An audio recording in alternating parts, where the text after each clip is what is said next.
প্রশ্ন করবে মার রব্বুকা, তোমার রবকে, জবাব দাও। ইমানদার জবাব দিবে রব্বি আল্লাহ, আমার রব হলেন আল্লাহ। 2 নাম্বার প্রশ্ন আমা দীনুকা, তোমার ধর্ম কি, জবাব দাও। ইমানদার জবাব দিবে দীনিয়াল ইসলাম, আমার ধর্ম হলো ইসলাম। 3 নাম্বার প্রশ্ন মান হাযার রাজুলুল্লাযী বুইসা ফীকুম, এই মানুষটাকে চেনো যাকে তোমাদের মাঝে প্রেরণ করা হয়েছে।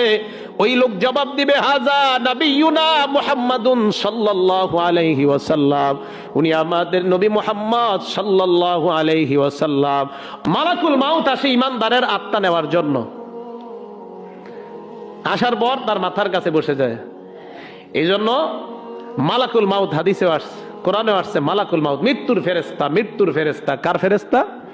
মৃত্যুর ফেরেশতা। আসার পর তাকে ডাক দেয় আইয়াতুহান নাফসুত তাইয়্যিবা, হে প্রশংসনীয় আত্মা, তুমি বের হও, তুমি বের হও। উখরুজি ইলা মাগফিরাতিম মিনাল্লাহি ওয়া রিদওয়ান, এ প্রশংসনীয় আত্মা তুমি বের হও, তোমার জন্য 2টা সুসংবাদ। 1 নাম্বার, আল্লাহ তোমার জিন্দেগীর সব গুনাহগুলা মাফ করে দিয়েছেন। 2 নাম্বার, ওয়া রিদওয়ান, আল্লাহ তোমার প্রতি সন্তুষ্ট। এই কথা বলার পর নবী বলেন ওই আত্মাটা এমন ভাবে বের হয়, তাখরুজু তাসিলু কামা তাসিলুল কাতরাতু মিন ফিস সিকা, একটা পাত্রের পানি যদি আপনি ফেলে দেন, পানির শেষ ফোঁটাগুলা যেইভাবে আস্তে আস্তে বের হয়, আল্লাহ নবী বলেন মালাকুল মাউত ইমানদারের আত্মা ওইভাবে আস্তে আস্তে কষ্ট দেওয়া ছাড়া বের করে নেয়। মৃত্যুর আগে তার মৃত্যুর যন্ত্রণা হবে, তবে আত্মা বের করার সময় তার আত্মাটা বড় চমৎকার সুন্দরভাবে বের করবে। আত্মা বের করার পর ফায়াখুযুহা মালাকুল মাউত, তার আত্মাটা গ্রহণ করবে। সামনে কারা? ফেরেশতারা বলবে মালাকুল মাউত, আত্মাটা আমাদের জান্নাতের কাফনের মধ্যে দিয়ে দাও। কাফনের মধ্যে আত্মা দেওয়ার পর অন্যান্য ফেরেশতারা ওই কাফনের কাপড়ের মধ্যে সুগন্ধি লাগায়। সুগন্ধি লাগানোর পর ওই আত্মা নিয়ে আসমানের দিকে রওনা হয়। হাজার হাজার ফেরেশতারা বলে কার আত্মা কোথায় নিয়ে যাও? ওই ফেরেশতারা জবাব দেয় ফুলান ইবনু ফুলান, সায়েন্স ল্যাব স্টাফ কোয়ার্টার, উমুকের সন্তান, উমুকের আত্মা নিয়ে আসমানের দিকে রওনা করলাম। কিভাবে তোমরা বুঝলা? নামটা একটু বলো। ফায়ুসাম্মুনা, নামটাও বলবে বিআহসানি আসমাইহিল্লাতি কানু ইউসাম্মুনাহু বিহা ফিদ দুনিয়া, বলবে এটা উমুকের সন্তান, উমুকের আত্মা, এই নাম। কি নাম? কয় বিআহসানি আসমা, সবচাইতে সুন্দর নাম, এমন নাম। তা আপনারা যারা সুলটু বল্টু নাম রাখেন, কি অবস্থাটা হবে?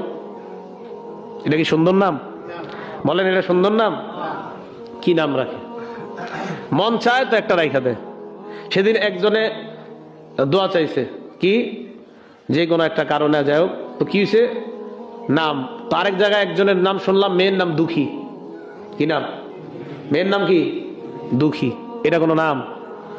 নাম রাখছে দুঃখী। এরে সবাই দুঃখীর মা কয়, মানে বুঝেও না, দুঃখী এটা চিন্তাও করে না, এটা আমি কি নামে ডাকি? দুঃখী, দুঃখীর মা। আরেক ছেলের নাম রাখছে জান্নাত। কি নাম রাখছে? জান্নাত। জান্নাত শব্দটা মুয়ান্নাস। এই মুয়ান্নাস থেকে প্রমাণ হয় মেয়েদের নামই জান্নাত রাখা উচিত, ছেলেদের নাম না। মনে চাইছে রেখে দিস। তো নামটাও একটু সুন্দরভাবে রাখা দরকার। এই নাম ধরে ধরে বলবে এটা উমকের সন্তান, উমকে। আর যদি আপনি সল্টু রাখেন, ফেরেশতারা তো এই নামই বলবে না, এটা কোনো নাম হইলো, এই নাম কি বলবো? এইগুলা নিয়ে যখন রওনা হইছে, প্রথম আসমানের কাছে গিয়ে ফায়াস্তাফতিহুনা, আসমানের দরজাটা খুলে দেওয়ার জন্য বলবে। আসমানের দরজা খুলে দেওয়া হবে। আসমানের মধ্যে যাওয়ার পর ওই আত্মা নিয়ে আসমানের উপর যখন যাবে, যত ফেরেশতাদের সামনে যাবে, নবী বলেন মিন কুল্লি সামাইন মুকাররিবুহা ফায়ুশাইয়ুহু মিন কুল্লি সামাইন মুকাররিবুহা, যত ফেরেশতাদের সামনে দিয়ে ইমানদারের আত্মা যাবে, সমস্ত ফেরেশতারা ইমানদারের ওই আত্মাকে স্বাগত জানাইতে জানাইতে উপরের দিকে পাঠায়া দেয়। হাজার হাজার ফেরেশতারা আত্মাটা নিয়ে যখন 7 আসমানের উপরে যায়, আল্লাহ পাক রব্বুল আলামিন বলবেন এ ফেরেশতাদের দল, উকতুবু কিতাব আব্দি ফি ইল্লিয়িন, আমার বান্দার আমলনামা 7 আসমানের উপর একটা জগৎ আছে ইল্লিয়িন, এই জগতের মধ্যে লিপিবদ্ধ করে দাও। 3টা শব্দ মনে রাখবেন, 1 নাম্বার আত্মা, 2 নাম্বার দেহ, 3 নাম্বার আমলনামা। বান্দা মারা যাওয়ার পর 3টা অংশ, 1 নাম্বার আত্মা, 2 নাম্বার দেহ, 3 নাম্বার আমলনামা।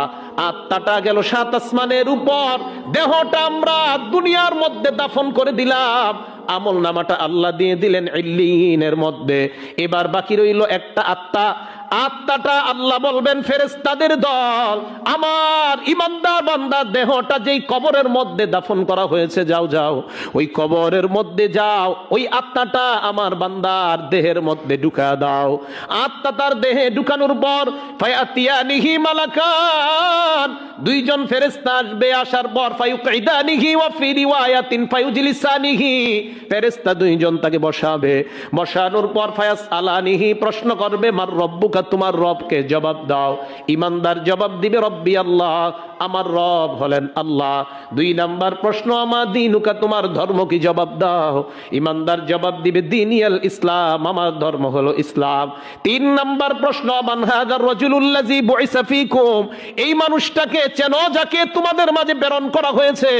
ওই লোক জবাব দিবে হাযা নাবিয়ুনা মুহাম্মাদুন সাল্লাল্লাহু আলাইহি ওয়াসাল্লাম, উনি আমাদের নবী মুহাম্মদ সাল্লাল্লাহু আলাইহি ওয়াসাল্লাম। অন্য বর্ণনায় ফেরেশতারা প্রশ্ন করবে আইনা ওয়াজাদতা হাযা, এই প্রশ্নের জবাব তুমি কোথায় পাইলা? ইমানদার জবাব দিবে করাতু কিতাবাল্লাহ, আমি দুনিয়ায় আল্লাহর কালাম পড়তাম, আল্লাহর কালামের কথা যেই জায়গায় হইতো ওই জায়গায় আমি যাওয়া আসা করতাম। আল্লাহর কালাম নবীর হাদিসের মাধ্যমে আমি তিন প্রশ্নের জবাব জেনে ঈমান নিয়ে মুসলমান অবস্থায় কবরে তোমাদের সামনে আমি উপস্থিত হয়ে গেলাম।